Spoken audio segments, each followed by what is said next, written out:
Meanwhile, the impeachment of Rigathi Gachagua continues to raise political heat in the Mount Kenya region, where leaders are now having the return to the drawing board in the face of protests by residents.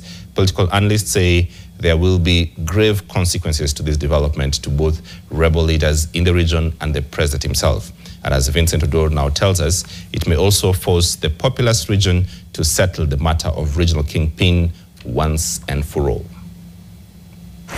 With impeached Deputy President Rigathi Gachagua holding onto hopes of the courts salvaging his career, political analysts Professor Macharia Munene and Herman Manyora agree that his impeachment will not be without political consequences, especially in Mount Kenya. The mountain is angry and rumbling, and therefore everything that takes place politically on the mountain will be a consequence of this impeachment, certainly.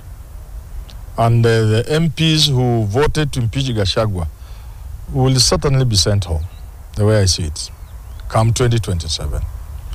And whoever the mountain supports at the national level will be a very serious contender for the presidency. Either way,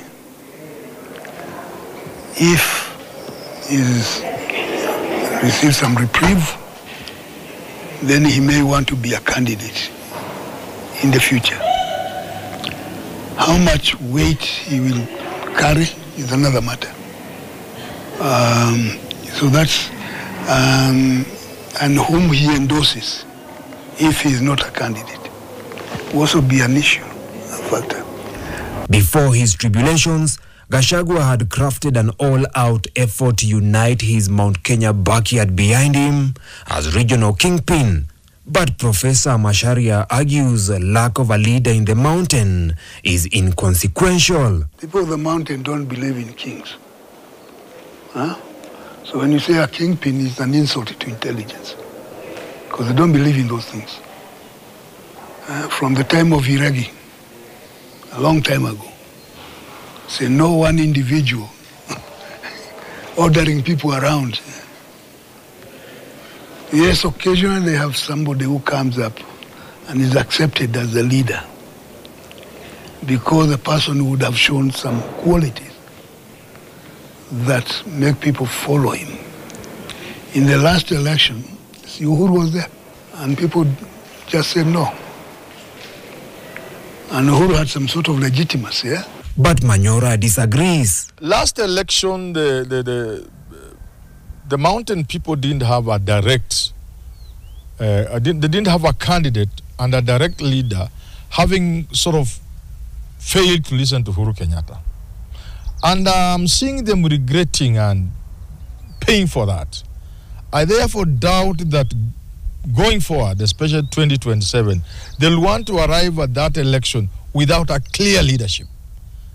And this anger in Mount Kenya is being organized around an individual. And that individual is Rigathi Gachagua, who also appreciates the fact that Uhuru Kenyatta is still an important element in Mount Kenya politics. In fighting back, Gachagua has publicly attacked President William Ruto's policies, which he says are misguided.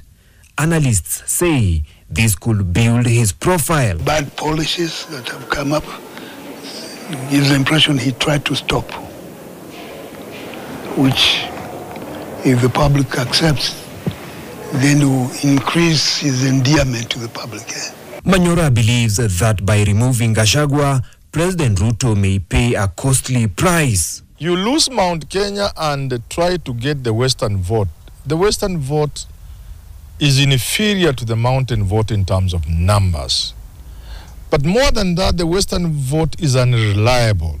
Vincent Odor, NTV.